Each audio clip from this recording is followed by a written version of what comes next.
Mon podcast IMO. Bienvenue et merci d'écouter ce nouvel épisode de mon podcast IMO, le seul podcast qui vous parle d'immobilier chaque jour avec un nouvel invité. Aujourd'hui, nous sommes avec Pierrick Prétot. Bonjour Pierrick. Bonjour Fred. Pierrick, vous êtes fondateur et président du Prospecteur. Le Prospecteur, c'est un site internet, une plateforme qui permet aux professionnels de l'immobilier, agents immobiliers, aux négociateurs, c'est écrit en gros sur votre page, booster sa prospection immobilière. On va expliquer un petit peu ce que c'est. En deux mots, pour le grand public, c'est quoi la prospection ? Alors, la prospection dans l'immobilier, c'est tout simplement donc le nerf de la guerre du métier, du professionnel immobilier, qu'il soit donc agent immobilier, promoteur immobilier, donc constructeur, etc. La prospection, donc trouver donc des affaires, des personnes avec qui ces professionnels peuvent travailler, c'est le nerf de la guerre. Ils passent à peu près les 3/4 de leur temps donc à trouver des nouvelles affaires, à chercher. Et donc, la prospection est vraiment, on va dire, le sujet central de leur profession, voilà, dans tous les métiers accolés à l'immobilier. Dans le cas d'un agent immobilier ou d'un mandataire, pour faire simple, c'est rechercher des mandats de vente, rechercher des biens à la vente pour pouvoir après les voir, pouvoir après les mettre sur le marché. Il y a des techniques qui existent depuis longtemps, hein. On fait du porte-à-porte, on appelle ses réseaux, on entretient ses réseaux, on distribue des flyers dans les boîtes aux lettres ou ailleurs, on fait de la publicité sur Internet un petit peu partout. On se renseigne aussi, on est en veille sur des sites comme Se Loger, comme Le Bon Coin, etc. Alors vous, justement, qu'est-ce que vous proposez qu'ils ne font pas déjà ? Vous leur permettez d'avoir plus de choses, d'obtenir des informations plus rapidement ? Le prospecteur, c'est une solution qui est radicalement différente donc des techniques que vous avez donc citées. Le problème avec ces techniques-là, donc de boitage, de porte-à-porte, etc., c'est que la prospection se fait en fait à l'aveugle. C'est-à-dire qu'il n'y a pas un ciblage sur les biens à prospecter. On prospecte en espérant, on va dire, au volume, tomber donc sur la bonne personne qui voudra travailler avec nous, qui voudra vendre son bien, avec qui on pourra avoir un mandat et réaliser une vente. Et cette prospection à l'aveugle est extrêmement chronophage. Le retour sur investissement est pas énorme, et d'autant plus que la compétition devient de plus en plus importante dans chacun des secteurs de France. Le nombre de mandats est donc de plus en plus limité par professionnel sur place, et donc il faut penser à des moyens pour se différencier. Alors, quels sont ces moyens ? Nous, le prospecteur, ce qu'on propose, c'est une solution qui permet de cibler, donc sur n'importe quel secteur de France, des biens immobiliers qui vont bientôt tomber à la vente. On capte en fait des signaux de vente à partir de la donnée nationale, on entrecroise avec certains algorithmes, pour détecter donc des signaux de vente, et à partir de ces signaux-là, on est capable de retracer exactement quels sont les biens immobiliers qui vont tomber à la vente et quelles sont les personnes à contacter. Et donc ça permet donc aux professionnels immobiliers de se positionner en amont sur ces projets immobiliers avant donc leurs concurrents et de gagner des parts de marché sur leur secteur. Alors, les signaux, quels sont-ils ? Vous avez fait en sorte de connaître les contrats de bail, vous savez quelles sont les parcelles qui vont être construites ou qui sont en construction. Comment ça fonctionne exactement ? Comment est-ce que tout ça est basé, j'imagine, en partie sur de l'open data ?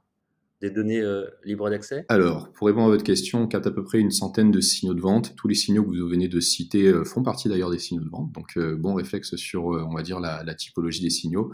Mais il y en a bien plus. Et pour répondre à la deuxième partie de la question, alors les données sont soit récoltées sur de l'open data, ça représente à peu près 15% des données qu'on récupère. Il y a des données également qu'on achète. Il y a des bases de données qu'on loue. Et il y a des données qui sont générées donc en interne, donc via nos algorithmes. Et en fait, si vous voulez, quotidiennement, donc on arrive à peu près une soixantaine de sources de données, et quotidiennement nos algorithmes viennent taper dans ces sources-là, les entrecroiser, les interpréter et en dégager à partir de là des signaux de vente, comme on avait dit. Et ensuite, pour être un peu plus concret, par exemple, sur la nature des signaux de vente, il y a ce qu'on capte, c'est souvent des événements de vie qui peuvent toucher donc soit des personnes, soit des sociétés qui détiennent des biens immobiliers. Et ce sont des événements qui sont, on l'a observé, souvent déclencheurs de ventes immobilières. Sans rentrer trop dans le technique, on avait à la base plusieurs événements qui, par intuition, étaient, on va dire, pertinents pour nous et qui est souvent déclencheur de vente. Ce qu'on fait, c'est qu'on s'assure de leur pertinence en en les faisant corréler à partir des ventes passées. Vous savez bien qu'on a maintenant accès à toutes les ventes passées. Et donc, on fait une observation historique et à partir de là, on est capable de déterminer quel événement est pertinent pour déclencher une vente future. Et avec ça, on arrive à faire de la prédiction. Vous m'avez parlé d'événements de vie, Pierrick, sans trahir de secrets de la profession.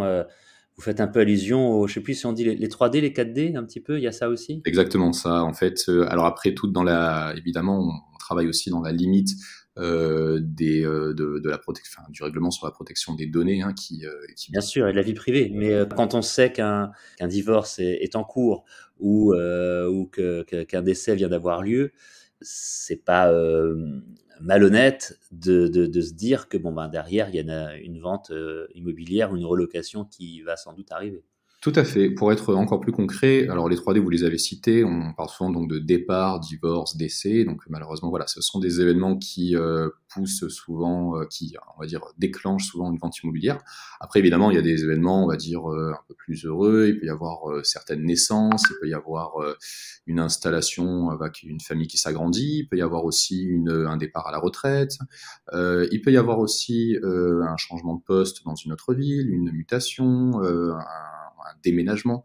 Et après, avec tous ces événements que je viens de vous citer, on va dire, c'est des sous-événements qui sont également captés et donc qui sont déclencheurs de vente immobilière. Et ensuite, ça, on parle juste des événements liés à des personnes, mais on peut, ce qui est très intéressant avec le prospecteur, c'est qu'on peut vraiment étendre la prospection avec des scénarios de prospection. C'est-à-dire que je m'explique, on parle de ces événements-là, très bien, mais on peut ensuite raffiner encore plus la prospection. On peut par exemple cibler, pour, je sais pas, moi par exemple, les successions potentielles, on peut cibler tous les biens qui sont par exemple des maisons, qui sont par exemple en SCI, qui sont également sur lesquels il peut y avoir, j'en sais rien moi, par exemple une procédure collective, etc.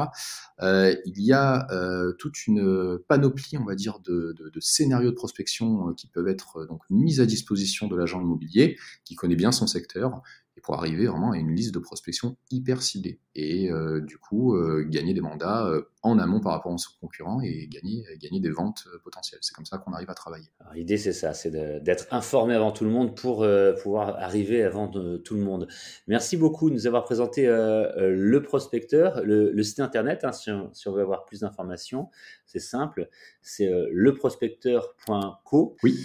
Et non pas .com, .co, .co. Merci Pierrick Prétot. Merci à vous Fred. Je rappelle donc que vous êtes le fondateur et le président de cette solution que vous nous proposez aujourd'hui qui s'adresse aux professionnels de l'immobilier, qu'ils soient agents immobiliers ou mandataires, pour pouvoir trouver les biens en vente et pour les aider à prospecter efficacement et rapidement. Merci encore et puis nous on se retrouve demain pour un nouvel épisode et pour une nouvelle interview sur toutes les plateformes de podcast, absolument toutes, et sur mysweetimo.com. Mon podcast Imo.